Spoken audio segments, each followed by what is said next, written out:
everyone. Welcome to Wokena. My name is Hawa, and for today's episode, I'm joined by Therese. Hi, Therese. Hi, Hawa. How are you? I'm very well, thank you. Thank you so much for taking the time to have this conversation with me. Before we get into it, can you just introduce yourself, share your name, your job title, and also where are you from originally?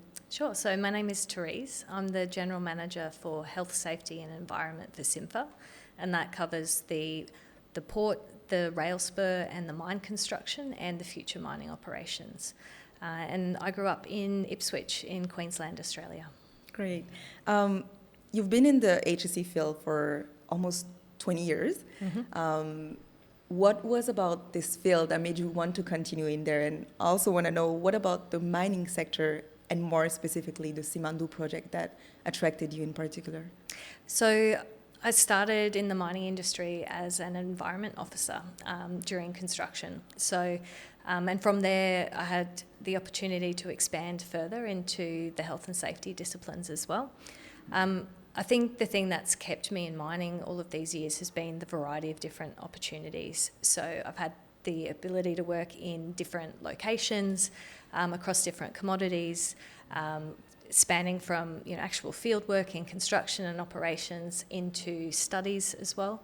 And the opportunity more recently has been working internationally. So I've worked and lived in several different countries, all linked to the mining industry. And I think it's the variety of different opportunities that you have access to that's kept me here close to 20 years now. And you've been in Rio Tinto. You celebrated just recently 1 year in Rio Tinto, at least on the Simandou project. Could you please give us an overview of your role, and also if you can share how your department supports the strategy and success of the Simandou project? Absolutely, Howard. So I lead a team of professionals across a range of different disciplines. So in the safety field, which is embedded in the construction activities and operational activities, supporting workers and leaders on a day-to-day basis about how to work safely. Also in occupational health and hygiene, medical services, fire rescue and emergency response, and also the environment team.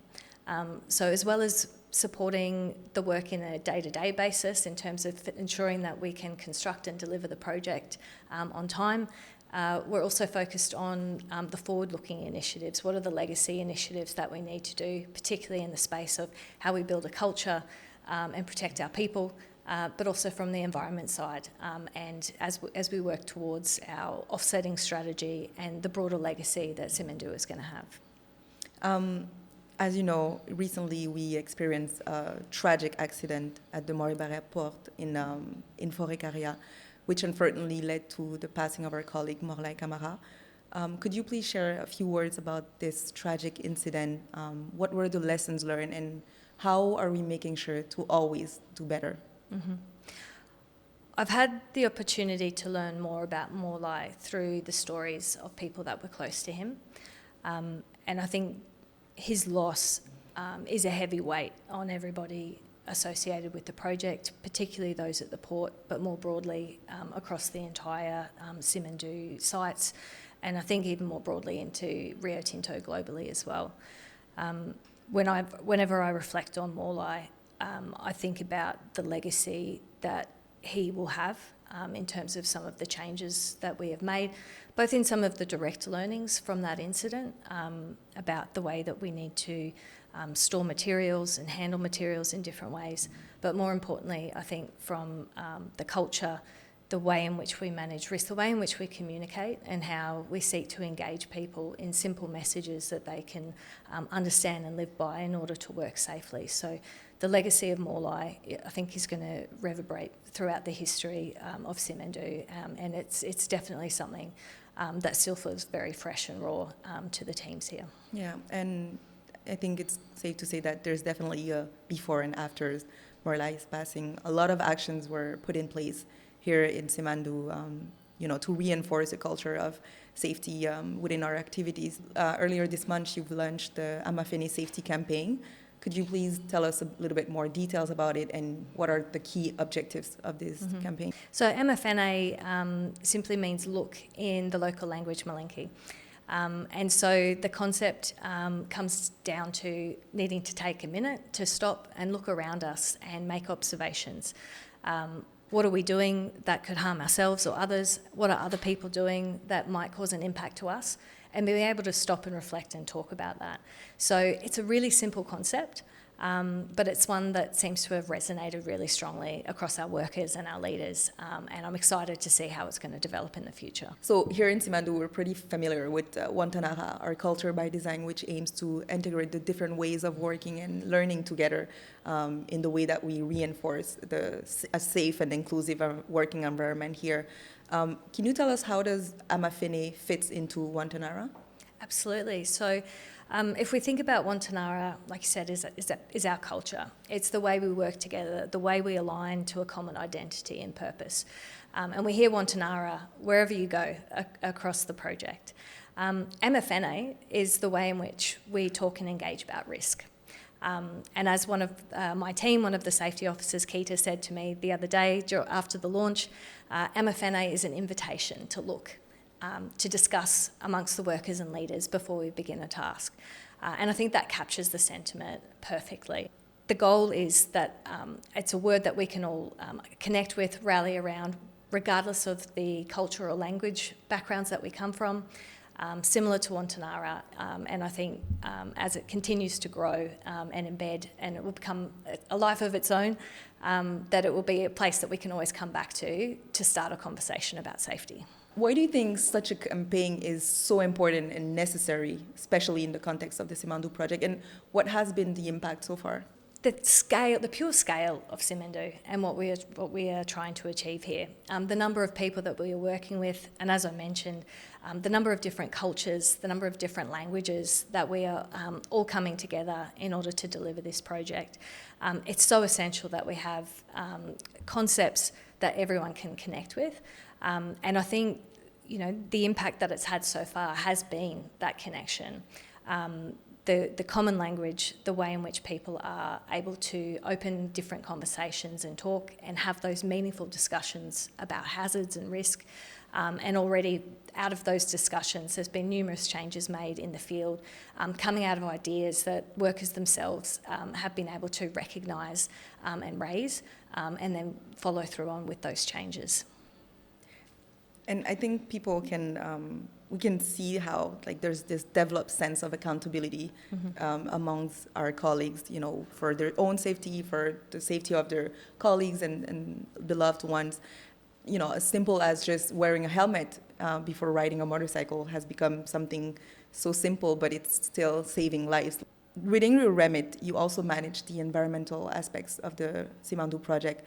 What has been one of the recent achievements from the environmental team that you are particularly proud of? And also, how does this achievement fit into your overall approach to protecting the environment and biodiversity of Simandou? I don't think I can list just one, because the team's been doing some really good work lately. So whether it's been supporting the updates to our environment, social impact assessments, or the ESIAs, it's been the expansion of our in-field monitoring programs, the increasing our capability and techniques in terms of erosion and sediment control and slope stability, and also some of the progress around seed collection and propagation in order to support our rehabilitation and conservation projects. So all across the board, the environment team and their different specialties are developing their capabilities, and in sharing those capabilities, they're having a tangible impact on the way in which we are working.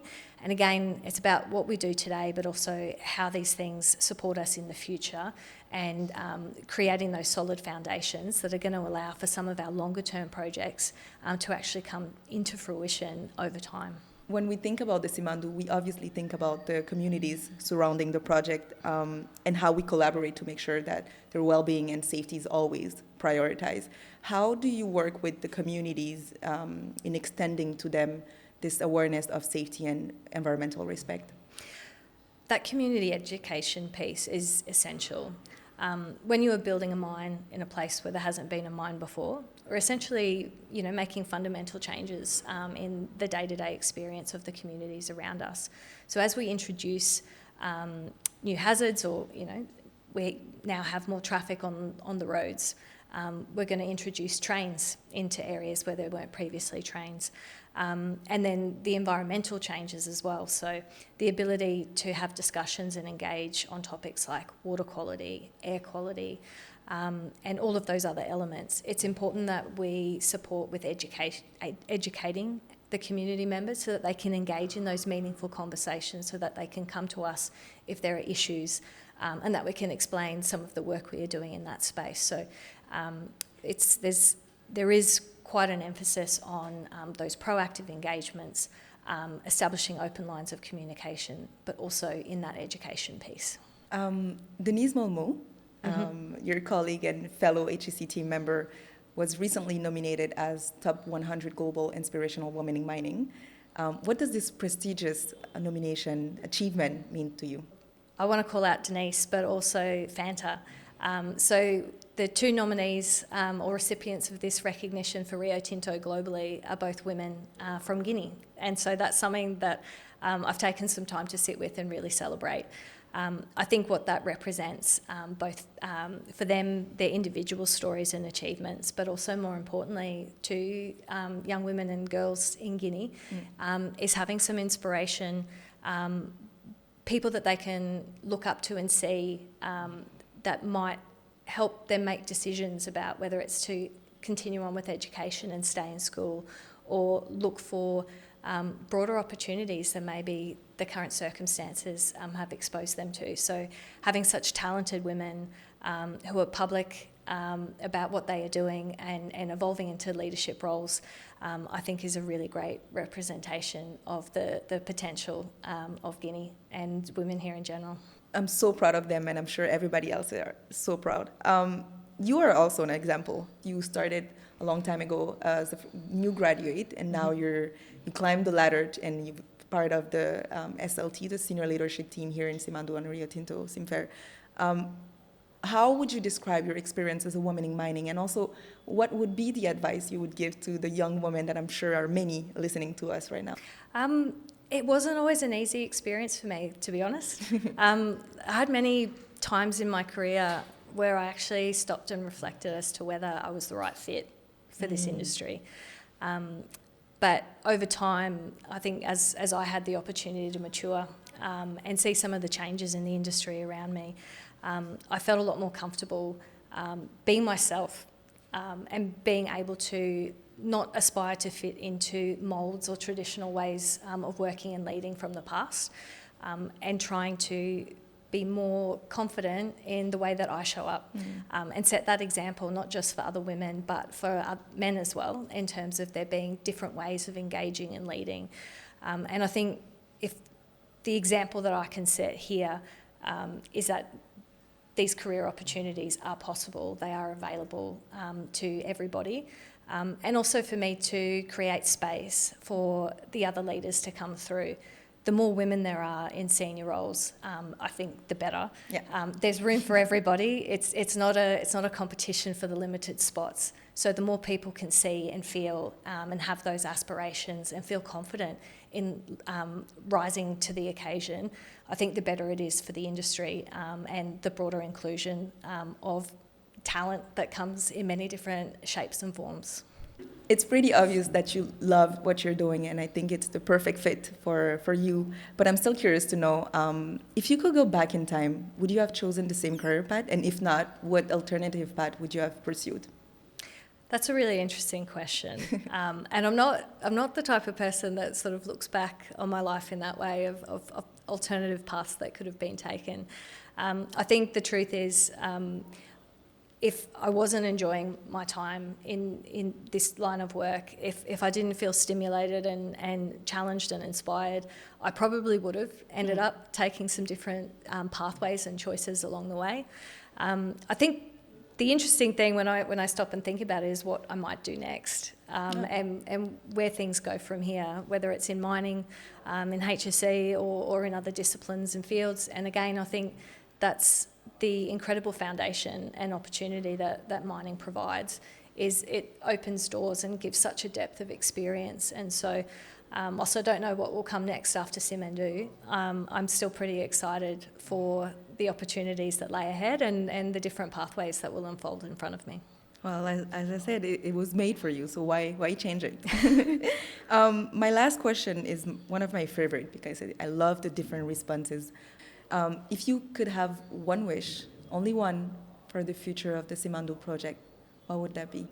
My wish and desire is to see how both the direct and indirect impacts of the project of this scale unfolds for the people of Guinea, and more importantly, for the people that have the opportunity to work at Simandou. So one of my personal joys here is seeing the growing number of experienced expatriates from Mongolia who had the opportunity on the Oyu Tolgoi project with Rio Tinto in order to develop their skills, and they are now the expatriates of today.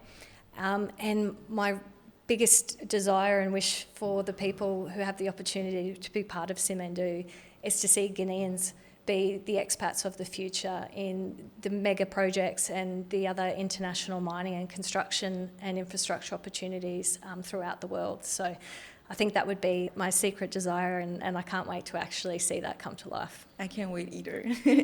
I think that's the best way to finish this interview. Thank you so much, Therese, for taking the time to speak with me today. Thank you, Hawa. See you. Bye.